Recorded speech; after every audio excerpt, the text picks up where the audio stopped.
Welcome to Today with Dr. K. I'm Dr. K. Wise Whitehead. I'm joined now by Mayor Brandon Scott for our monthly check-ins. Mayor Scott, how are you, sir? I am okay. We've having a tough few days and a tough couple of weeks, Dr. K, but I am strong and pushing the city to be the same way. Well, I want to start with what's first and foremost, or what should be first and foremost on the minds of all Baltimore City residents, thinking about the three firefighters who lost their life running into that abandoned building. We were able to speak to someone from the fire department who informed us, look, a building's not vacant until we can confirm that it's vacant. We will always run into vacant houses. Can you speak about the impact of this and what will it mean for us with the fact that we have over 15,000 vacant homes in this city? Well, I think first and foremost, Dr. K, is that we have to recognize that yesterday we lost three of the bravest among us. That's the reality. Lieutenant Bertram, firefighter, paramedic, Sadler, EMT firefighter, Lacayo were the bravest among us, running into danger and making really the ultimate sacrifice for safety. And I think while we have folks who are saying, well, the building was vacant, as they said and said very clearly, one, you don't know if it's vacant or not. Yes, I can tell you that the housing department was out there on the 4th of January and had inspected the building, and it was clean and boarded and, for all intents and purposes in a safe position. But when a fire happens and the fire department gets there, they're going to make sure that they're searching to make sure that no one's in there or no one has been placed in there, because the history of the city. But also, and you heard Chief Ford talk about it in our press conference yesterday, is that while that structure was vacant, the one next to it wasn't. And imagine if you lived next to a house that was vacant and they just lit the house next to you, burn up your home, that it's going to impact your home. And really for us, it's about, again, digging as deeper into this issue as we can on how we can rapidly have some of these houses taken in different ways. It's not an easy thing, as you know. We've had thousands and thousands and thousands of vacant properties in Baltimore as long as I've been alive, but it's about narrowing in on what we can do to hold these owners more accountable, to force them to act a little sooner on these properties, because contrary to popular belief, the city doesn't own the majority of them, right? This one was vacant, and then the other one, a couple over to the left, had been vacant since the 90s. And we're talking about an issue that has been like this for a long time, but really, right now, we should be focused on these heroes who went in there trying to save the lives of others who they didn't know if they were in there or not. And we had great news today from firefighter EMT John McMaster, who is coming along quite well. So we're very happy for him, his family, and our city. Thank you so much, Mayor Scott, because we are definitely concerned about the way the city is going. It feels like that there's an uptick in violence. Now, I know you are born and bred in Baltimore. I've been here 18 years, so I'm still getting a handle on the city, but it feels like things are getting worse. 16-year-olds shooting and killing one another. What happened with the DoorDash delivery down in Little Italy with the woman being shot, a carjacking or car robbery going wrong, a 69-year-old grandmother being shot. Like it seems to be one thing after the other. And so from where you sit with the long eye of Baltimore's history as your guide, how are we doing at this moment? Well, Dr. K, we are off to a bad start. And I think the important thing is, I think for me, when everyone's like, it's worse, it's worse, it's worse. We know that we've had higher numbers, right? And I want people to stop getting into this discussion solely around numbers. Numbers are important, but these aren't numbers. These are people that we're talking about. These are communities that we're talking about, families that are impacted by the things that are happening. But I also want us to really think about this. One, Dr. K, while we have had some incidents involving young people and we're early in the year in 2022, I also want, and this is something that I discussed with my fellow mayors from around the country when I was traveling back and forth. They were staying in DC for the U.S. Conference of Mayors last week, where we talked about this issue being something that's happening around the country. But the difference really in what's happening now in Baltimore and cities around the country versus what happened, as we know, in the 90s, right? The difference, for one, for example, I've laid out this plan and strategy on how we're going to comprehensively reduce gun violence. The first tenet of that is our group violence reduction strategy, which is kicking off. But when we went through that, we looked and saw, Dr. K, by looking at this to see who were the folks who were the most likely to be the victim or the perpetrator. And contrary to popular belief, it wasn't the 16, 17, 18, and 24-year-old. The folks were a lot older. In fact, our average victim for 2021 wasn't a 24-year-old, it was a 31-year-old. So you're talking about something that's different for our city. And something that's different too is what is leading to the violence, right?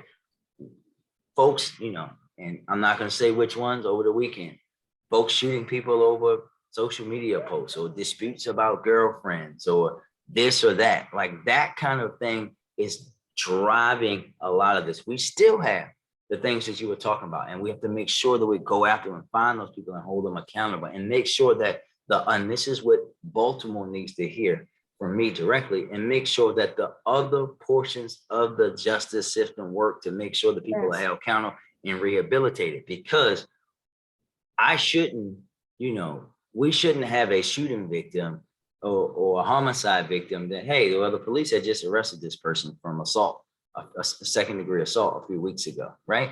We shouldn't be continuously having that. And what I have to do is make sure that my folks are doing what they need to do, right? And when you think about them already in 2022 being ahead of where they were and even getting guns off the streets. For example, I know you want to talk about ghost guns, right? Yeah. But we've already, this is January the 25th, Dr. K. We've already seized 22 ghost guns. Wow. Right? At this time last year, it was only 10 at this time last year. And I think when what we have to continue to push upon is that there will be action from the police department, from all of these other folks, from all of my agencies that are working on public safety. But we have to see the totality of those issues, right? Because if folks are on parole and probation, if folks are on an ankle monitor and we find them shot, like those are the kind of things that we need to make sure all of government is working together. That's the kind of thing that I'm going to be doing from my my criminal justice coordinating council, and making sure that everyone knows that we're going to continue to do that. This is also the second year and really the full first year of the comprehensive violence reduction plan, which is going to basically bolster through that $50 million of American Rescue Plan money that we're giving them to do more of our violence interruption science, to focus on trauma, to do things that are very innovative, right? Like most cities has this gunshot detection. Well, it's not just going to be a law enforcement tool for us. It's going to be about how can we go out and say, okay, this is what we're doing. We're going to make sure that people also get trauma care and things like that. We have to continue to do things in a different way while we focus still on the things that we know happen continuously in Baltimore. Let me ask you, because you said you were with the U.S. Conference of Mayors last week. Yep. They stayed in D.C. You were going back and forth, which I appreciate. How does it impact the city that Baltimore City State Attorney is under indictment? Is that something that impacts the ability for us to do our job, not locally? I'm talking about on a national scale. Does it impact us? Well, no. I think that folks know that there's a legal process, and the legal process is going to bear itself out. But what I know that my office is going to continue to work with our federal attorneys here in Baltimore. We know that our federal agencies are with us. They were with me yesterday, even out at the scene of the fire, right? So we appreciate ATF in that case. We're going to continue the work, right?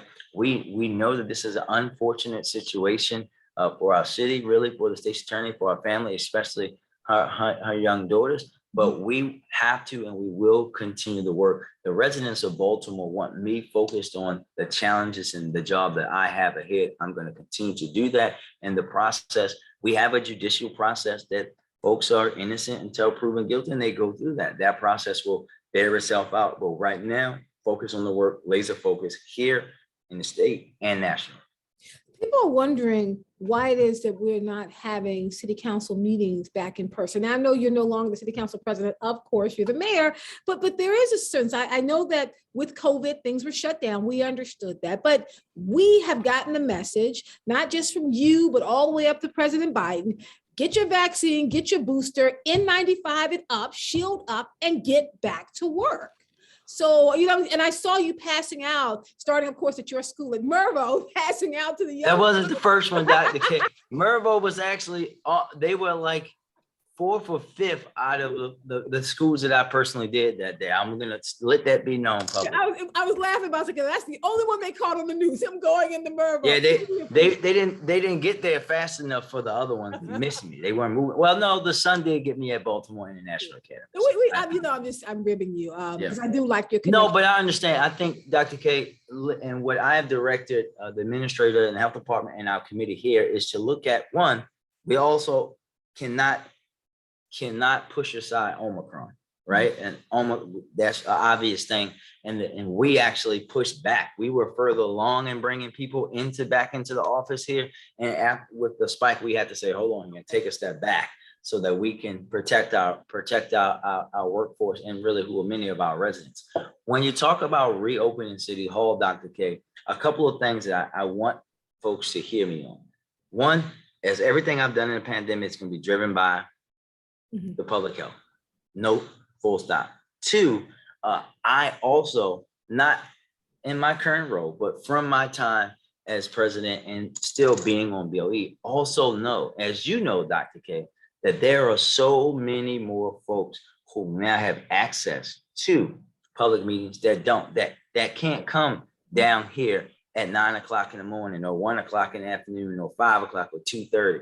And I don't want them shut out. So what we're doing, because you know how old this building is, you know, one of my biggest things has been about upgrading the technology to make sure we're 21st century, right? So if folks can just level with me for a second, if city government, when I got here, was doing timesheets by hand and DPW didn't have GPS in the trucks and our trash and recycling workers who work hard every day, who've been impacted the most by this pandemic, had looking at their routes by paper maps, you know that we don't have the infrastructure to do hybrid meetings. And that's the work that the administrator and team are leading, so that when we do it, when we bring people back in the safe way, healthy way that we can, especially understanding that City Hall wasn't built for social distancing at all, right? We will also not push out all of those folks. I'm thinking about, rest her soul, my grandmother who loved it because she could just get on Zoom on her phone and watch the meeting, right? Like all of those folks need to be still included for equity and access. And that's the road that we're on. And so my last question to you, and I'm on with Mayor Brandon Scott, it's our monthly check-in. And unfortunately, we started by talking about the Baltimore City firefighters, but I want to end, of course, at another place of sorrow, thinking about the worker from Safe Streets that was recently killed. We know that in the last year, from January to January, 3 Safe Street workers have been murdered, and our hearts are just broken. I want to have you talk about that, and then the work that's being done to offer some level of protection, but also support the work of violence interrupters, because I see what Safe Streets does very differently from someone who does, violence negotiation that comes in and does healing. Like when you are a violence interrupter, you are out on the streets in the midst of things happening, because your job is to lean in and try to stop it from happening. Yeah, I think, let me say again, I said this Saturday out with the women and men of Safe Streets, that we're all heartbroken over the loss of Deshaun, right? He was well respected by the community, loved his work, and was dedicated to shifting the culture of violence in East Baltimore. But as they said, and I met with the workers the day after, right? I met with them the day after, the morning after, when some folks were saying like, oh, well, we should shut down Safe Streets. And they all just said, hell no. Right. We need to go harder. We need to go further. And what we have to do, and what we're working on, is to make sure that we can do things, work with our state partners and others. There might be some rule changes to do things like provide them vests and things to make them safer, right? Thinking about how we can support their families in the event of something like this, but also through the work that we were already doing, right? Expanding their work. That's why Muncie got that $50 million in the offer, to help grow that work and support them in other ways with other organizations, Dr. K, to make sure that violence interruption work, which we know works, right? Which we know works in our city, is expanded, and they know that I will never shy away from supporting folks who are doing that work and going to dig deeper and deeper and deeper into how we can grow it. And we've already been doing that. Actually, one of the first things I did when Director Jackson got there was to look at the program top to bottom to see how we can improve and expand it. And we're going to be talking about that in the public very shortly. All right. Thank you so much, Mayor Brandon Scott, for our monthly check-in. I look forward to next month and having another conversation with you. Thank you, Dr. K. Thank you very much, sir.